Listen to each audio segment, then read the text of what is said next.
আমরা যেদিন অকাফ বিল আকারে পার্লামেন্টে পেশ হয়েছিল সেই দিন থেকে আইন হওয়া পর্যন্ত এবং এখনো পর্যন্ত অকাফ আইনকে প্রত্যাহার করতে হবে বলে আমরা আন্দোলন মুভমেন্ট প্রথম থেকে করে এসেছি। দুঃখ এবং পরিতাপের বিষয়, রাজ্যের অভিভাবিকা সেই দিন শামশেরগঞ্জে দাঁড়িয়ে বলেছিলেন যে অকাফ আন্দোলন যদি করতে হয় দিল্লিতে গিয়ে করুন। তাই আজকের ধর্ণা মঞ্চ করে রাজ্যের অভিভাবিকা মুখ্যমন্ত্রী মমতা ব্যানার্জিকে দেখিয়ে দিলাম যে দিল্লিতে গিয়ে আন্দোলন হবে না, আমরা এখানকার অধিবাসী, এখানেই আন্দোলন হবে।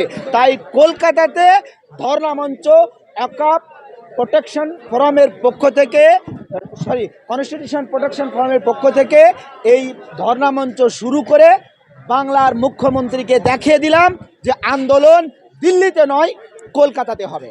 মুখ্যমন্ত্রী বলেছিলেন তো যারা অকাফ নিয়ে গোলাগুলি করবে, আন্দোলন করবে, তারা তাদের সবচেয়ে বড় শত্রু হবে। তাই মুখ্যমন্ত্রী শত্রু হয়ে গেলেন আপনারা? মুখ্যমন্ত্রী নিজে থেকে নিজেকে আমাদের শত্রু হিসাবে মানুষের সামনে বয়ান করেছেন।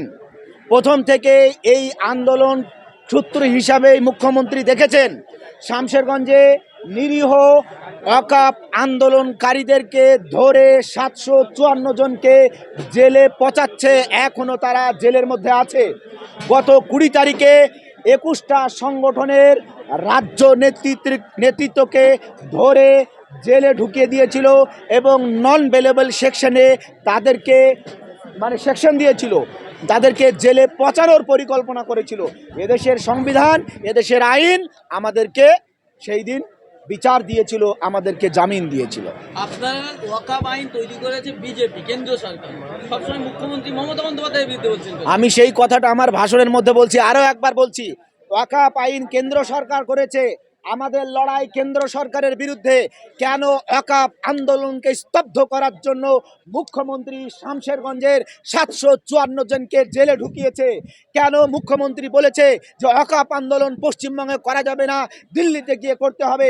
কেন মুখ্যমন্ত্রী ওয়াকাফ আন্দোলনকারীদের উপরে গুলি চালিয়েছে?